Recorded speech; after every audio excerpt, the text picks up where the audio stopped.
오늘 말씀 제목을 기도 외에는 이라고 했어요. 기도 외에는 말을 하다 만 거네요. 기도 외에는 다른 건 소용없다. Only prayer. 기도만이 어떤 답이다라는 예수님의 말씀의 한 부분을 따서 제목을 삼았어요.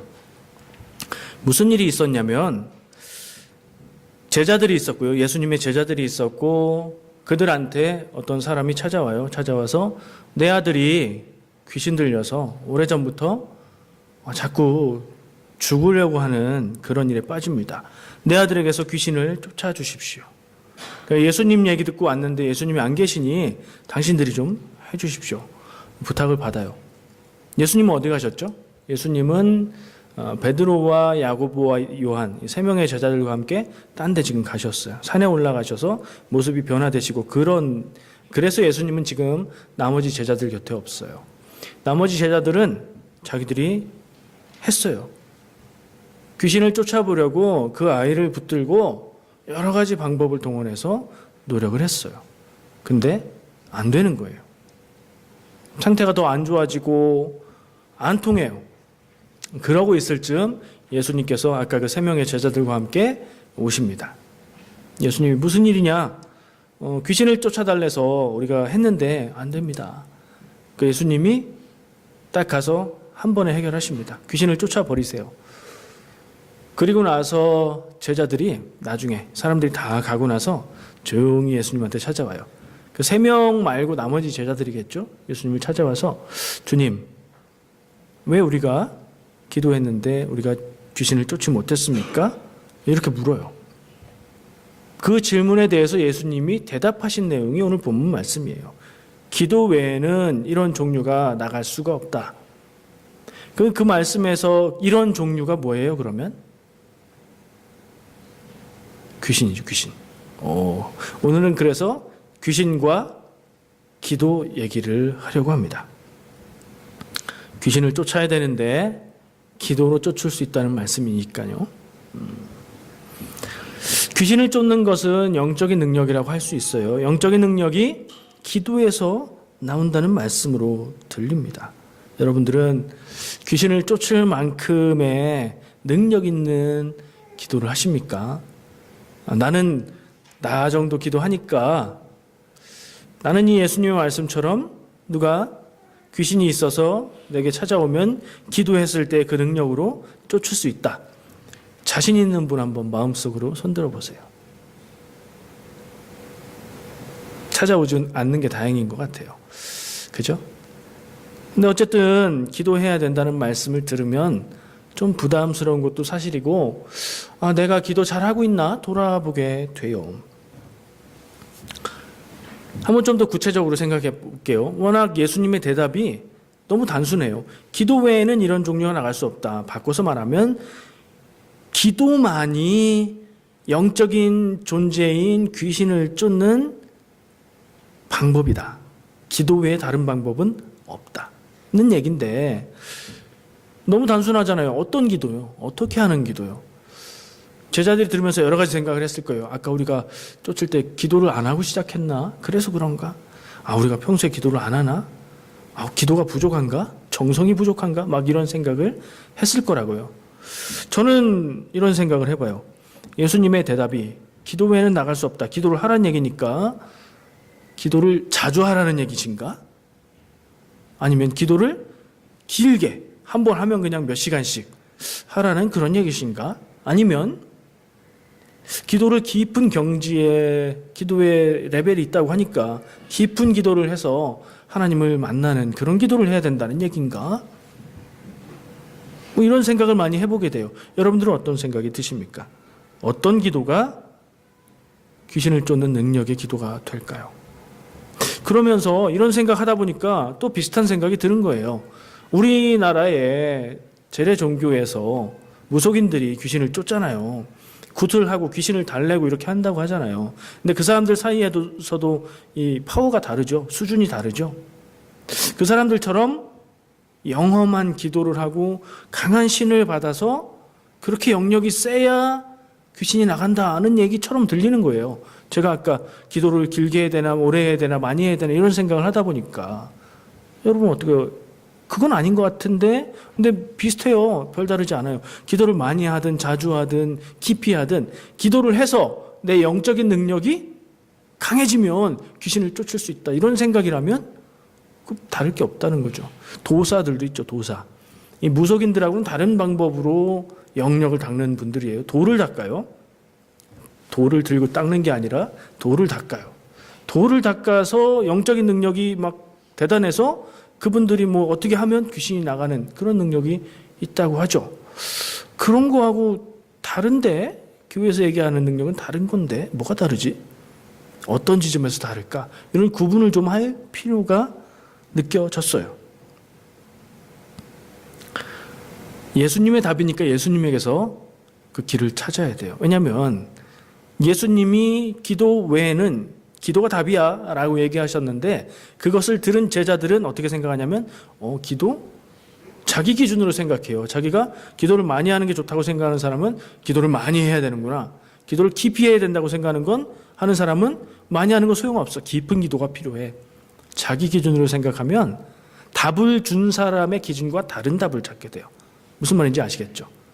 누군가 뭐라고 얘기했는데 그 사람의 기준에서 생각을 해야지, 듣는 내 기준으로 생각하면 오해한단 말이에요. 그래서 예수님 기준을 한번 찾아보려고 해요. 예수님에겐 기도가 뭔가? 예수님은 어떤 기도를 하셨나? 예수님이 기도한 장면 떠오르세요? 기억나세요? 뭐가 생각나세요?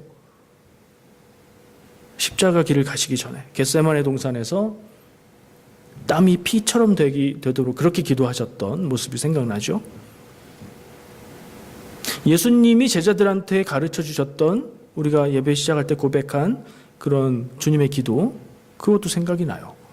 그리고 성경 말씀에 기도의 내용은 안 나와 있지만 예수님은 자주 습관을 쫓아서 기도하셨다고 되어 있고, 새벽 미명에, 새벽이나 미명이나 같은 말이잖아요.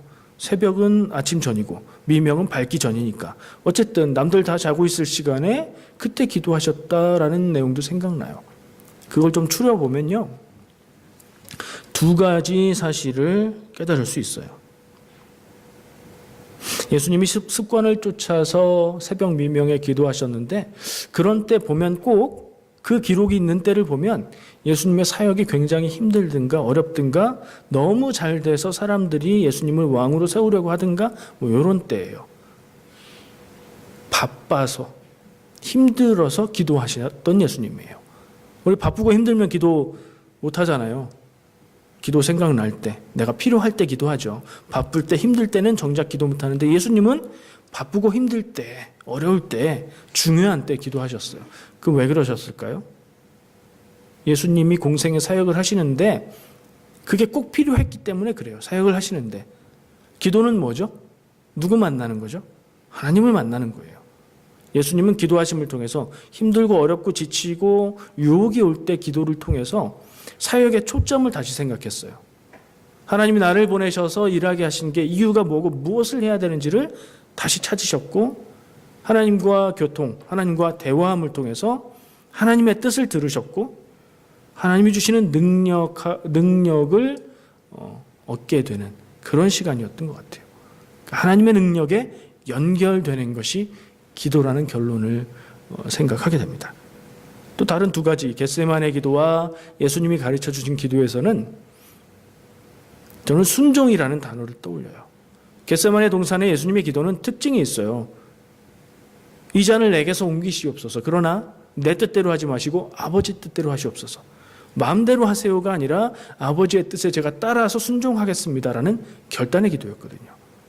예수님이 가르쳐 주신 기도의 내용도 뒤쪽에 가보면 결단을 얘기하는 내용들이 나와요. 내가 그렇게 하겠습니다라는.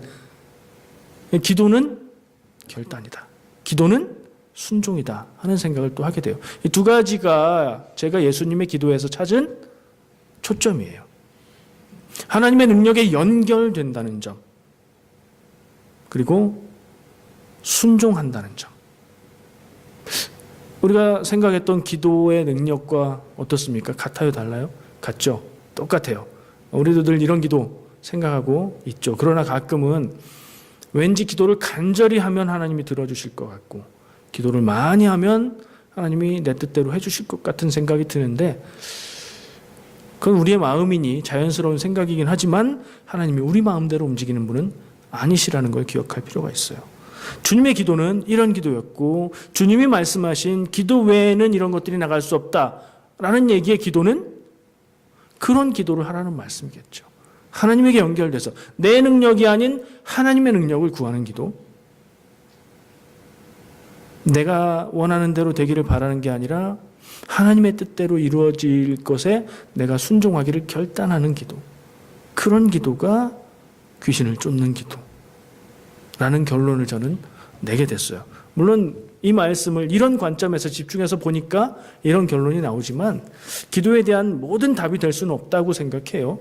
그러나 이게 분명히 의미 있는 기도의 중요한 점이라고 생각을 합니다. 우리한테도 이런 영적인 능력이 있어야 될까요? 없어도 될까요? 있어야 됩니다. 왜 있어야 돼요? 예수님은 이런 종류가 나갈 수 없다. 귀신을 쫓는 것은 기도만 할 수 있다. 이렇게 얘기하셨는데 여러분들 삶 가운데 귀신이 있습니까? 귀신이 내 안에 있다.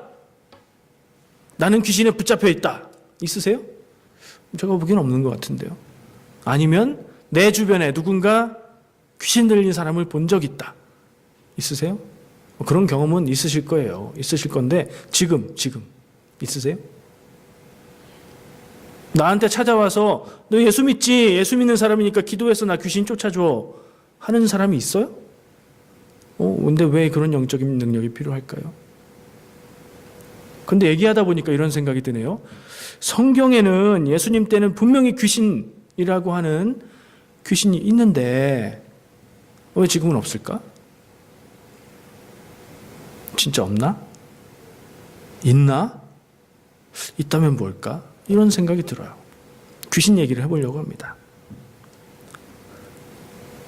귀신을 보셨다든가 귀신의 역사를 느꼈다든가 뭐 이런 일들에 대해서는 제가 그걸 판단하지는 않습니다. 그러나 지금 말한 대로 내가 귀신에 붙들려서 살고 있다 이런 느낌이라든가 귀신에 붙들린 사람이 나한테 찾아온다든가 이런 경험은 사실 없잖아요. 성경에는 정말 많은 귀신 얘기가 나오는데 우리의 삶에는 찾기가 어려워요.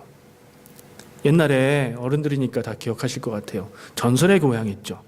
전설의 고향 보는 기본 자세가 뭐예요? 이불을 덮어야 되잖아요. 이불 딱 덮고 이렇게 눈 가리고 보다가 음악만 나와도 벌써 그 안개 낀 음악 나오고 보다가 엄마한테 뭐 귀신 끝났어요. 봐도 돼요. 이러면서 그거 왜 보죠? 못 보는데. 어쨌든 그렇게 보는 전설의 고향. 재밌지만 무서웠어요. 그걸 보면서 그런데 저런 귀신이 우리의 삶의 곁에 있다. 이렇게 생각은 안 했어요. 여러분 혹시 그러셨어요? 이렇게 눈물, 이렇게 빨간 피눈물 흘리는 귀신이 있다. 밤마다 나를 찾아온다. 이런 생각 해보셨어요? 그냥 무서워서 잠 잘 못 자고 화장실 못 간 거죠.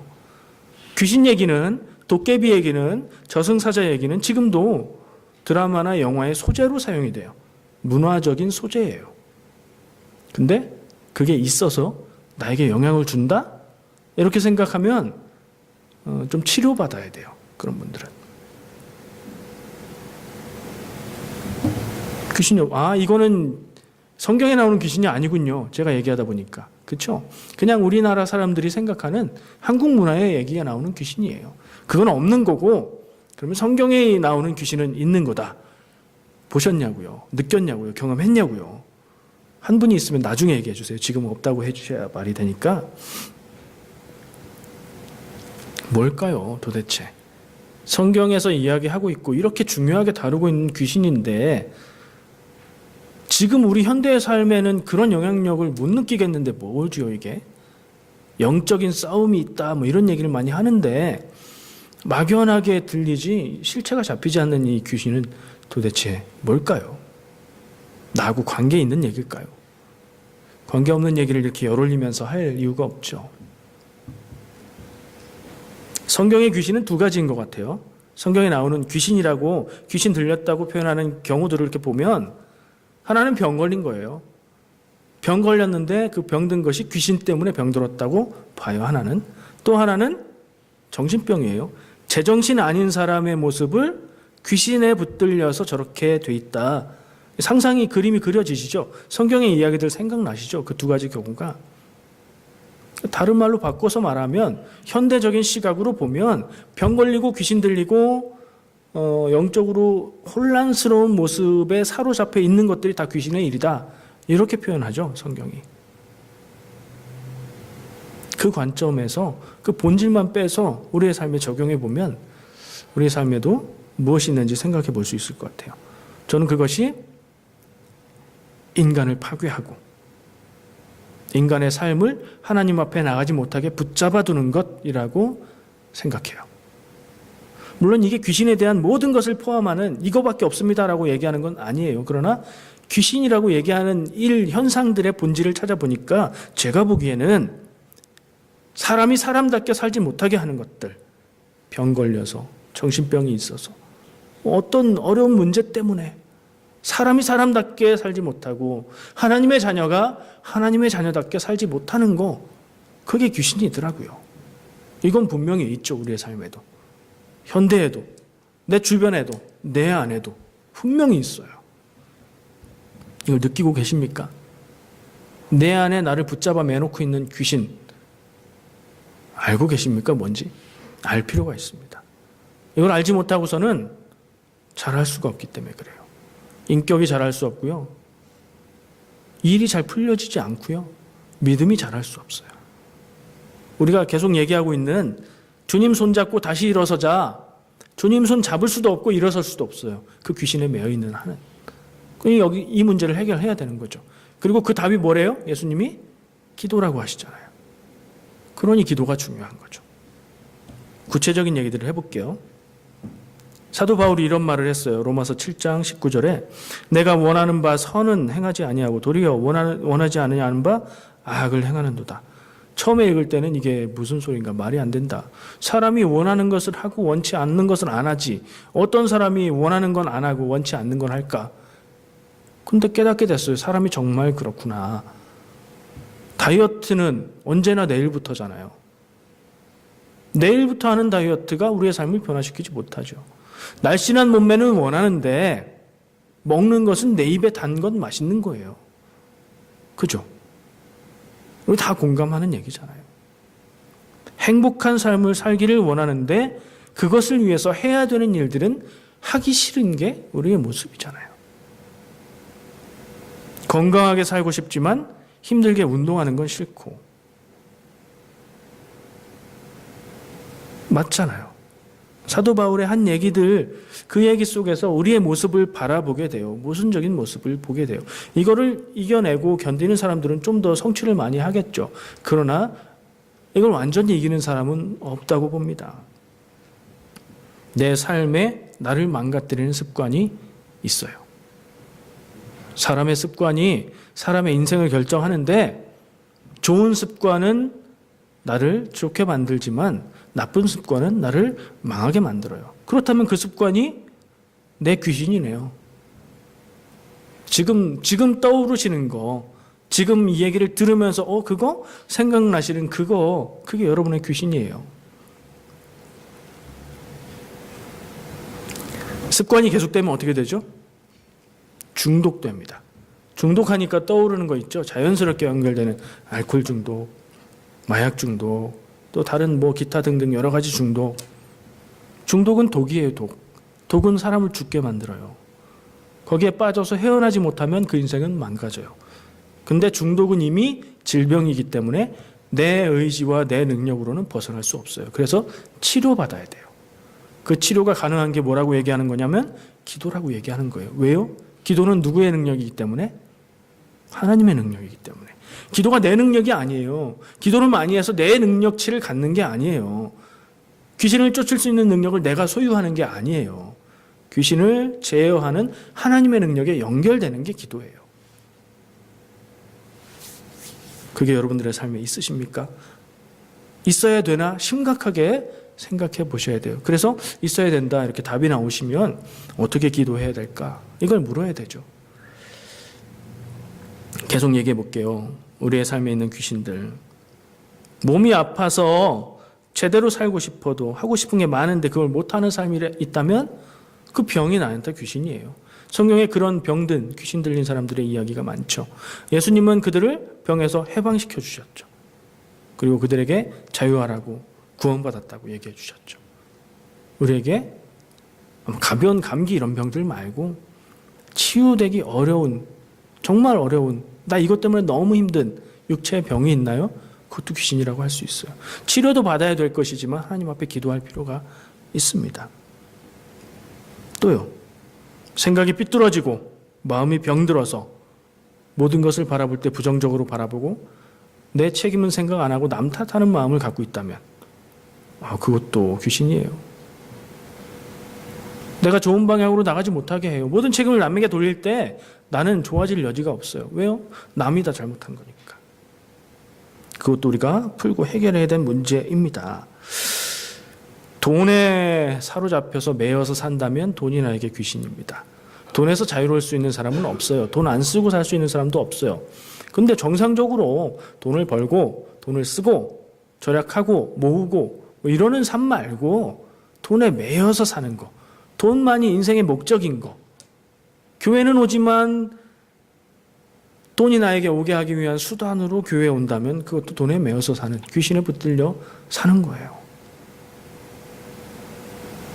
미움에 매여서 산다면, 미운 사람이 있어요. 그 사람 미운 거 생각하느라고 다른 일을 못해.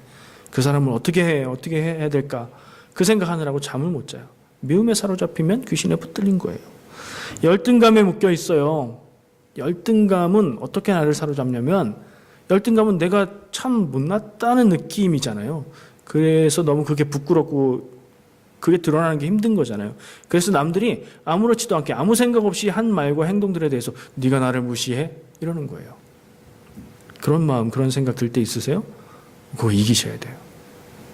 내 마음으로는 안 된다니까요. 내 능력으로는 안 된다니까요. 귀신이라. 기도로, 하나님의 능력으로 우리가 변화될 수 있어요. 내면의 문제들, 습관의 문제들은 우리를 사로잡고 있는 귀신이라고 판단이 될 때면 기도가 아니고서는 해결할 수가 없어요. 예수님은 그 말씀을 해 주신 거예요. 나를 나답게 살지 못하게 하는 거, 내가 분명히 하나님의 자녀인데 하나님의 자녀 아닌 모습으로 살게 만드는 거 있다면 무엇이든지 나에게 귀신입니다. 그게 어떤 영적인 귀신이 나를 그렇게 한다는 얘기가 아니라 그것 자체가 귀신이라는 얘기예요. 거기서 벗어나시길 축복합니다. 작은 거라도 있을 거를 분명히 돌아보시고 기억해 보시면 있어요. 이걸 찾아내야 돼요. 이것도 기도하면서 찾아내시고요. 해결도 기도로 하시기 바랍니다. 기도 외에 이런 것을 내 삶에서 제거할 수 있는 방법은 나에게는 없습니다. 그래서 예수님의 말씀이 기도 외에는이에요.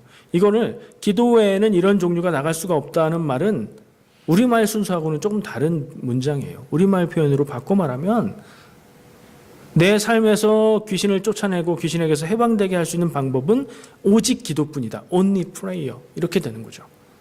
다른 방법은 없다. 이 얘기예요.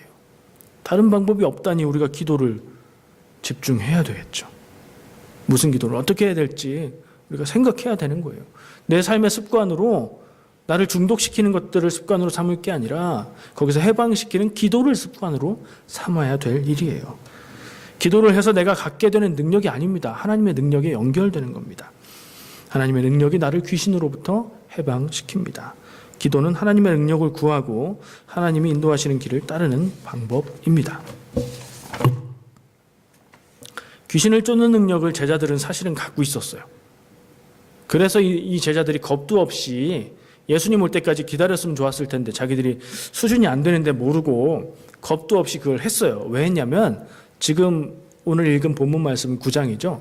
6장에 가면, 마가복음 6장으로 가면 예수님이 제자들에게 귀신을 쫓는 능력을 주시고 그들을 파송하셔서 나가서 말씀을 전하고 귀신을 쫓고 병을 고치게 하세요. 그리고 그들이 돌아와서 주님께 얘기해요. 주님의 이름으로 귀신을 쫓고 병을 고쳤습니다. 말씀을 전했습니다. 이렇게 보고해요. 예수님이 귀신 쫓는 능력도 주셨고 실제로 그 일을 해서 귀신이 나가는 것도 경험을 했어요. 이 사람들이. 그러니까 겁 없이 덤빈 거죠. 근데 왜 이번에는 안 통했을까요? 예수님의 답은 기도가 문제였다는 거예요. 기도가 없었든지 기도가 약했든지 모르겠지만 기도가 문제였다는 거예요. 우리의 삶의 기도를 한번 생각해 볼 필요가 있어요. 식사 기도는 하십니까? 자기 전에 기도는 하십니까?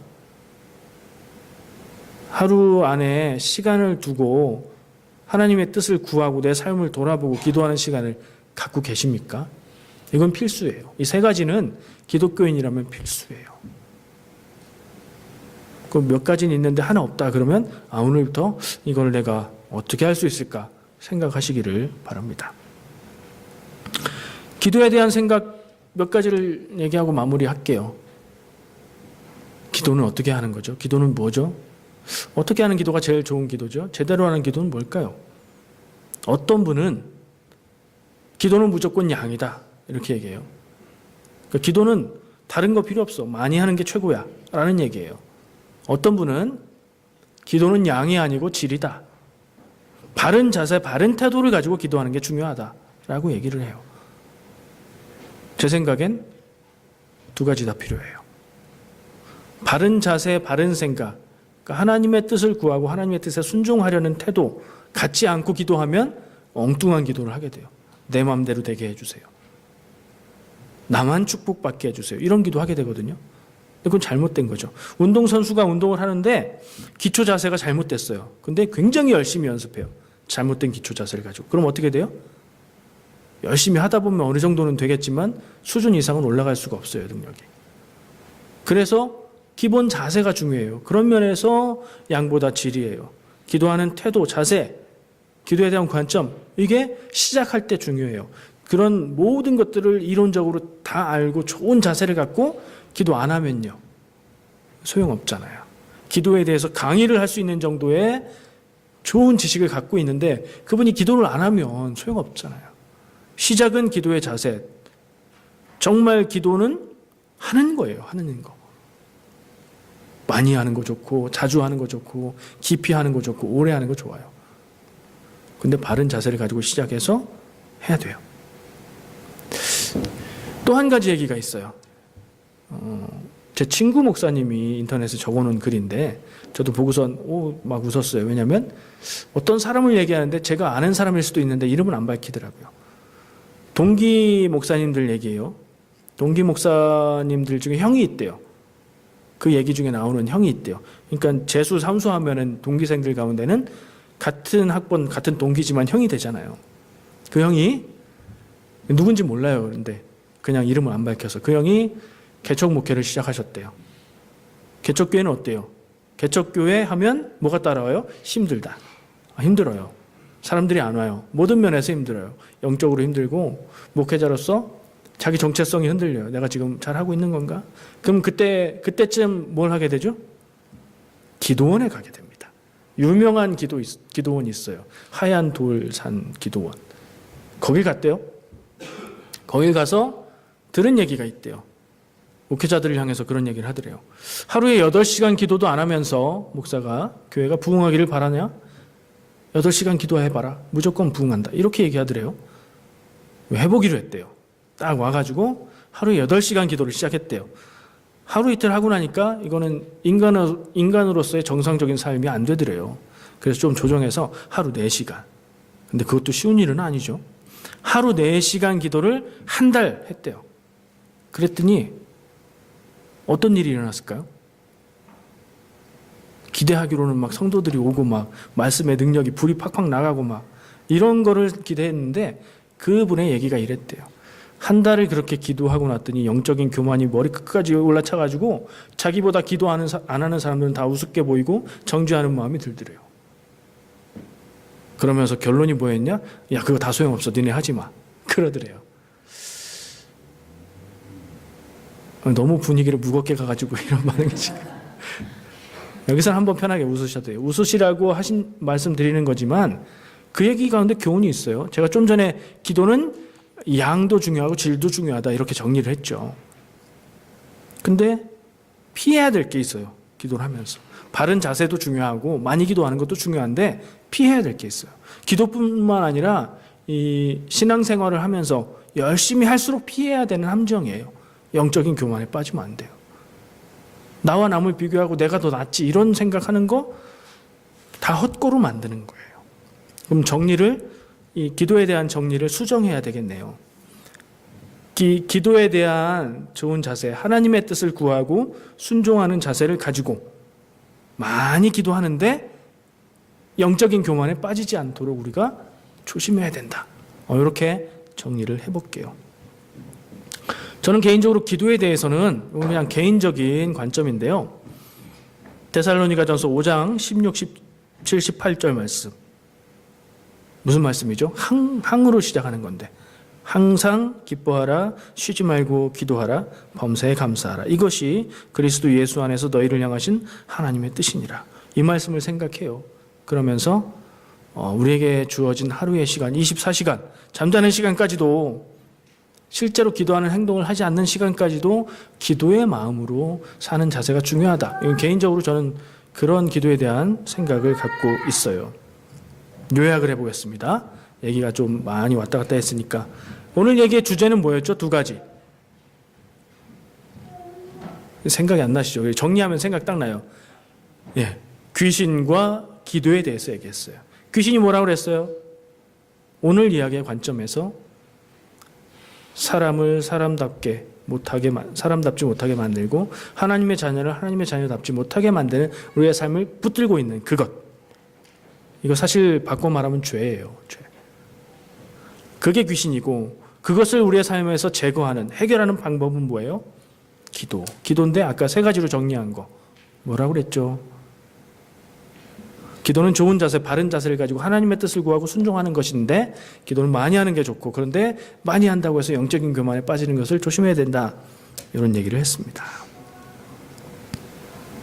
기도와 기도의 능력을 배우라. 이런 표현들을 많이 쓰는데 곰곰이 생각해 보면 그 표현보다는 기도의 능력을 경험하라가 더 좋은 것 같아요.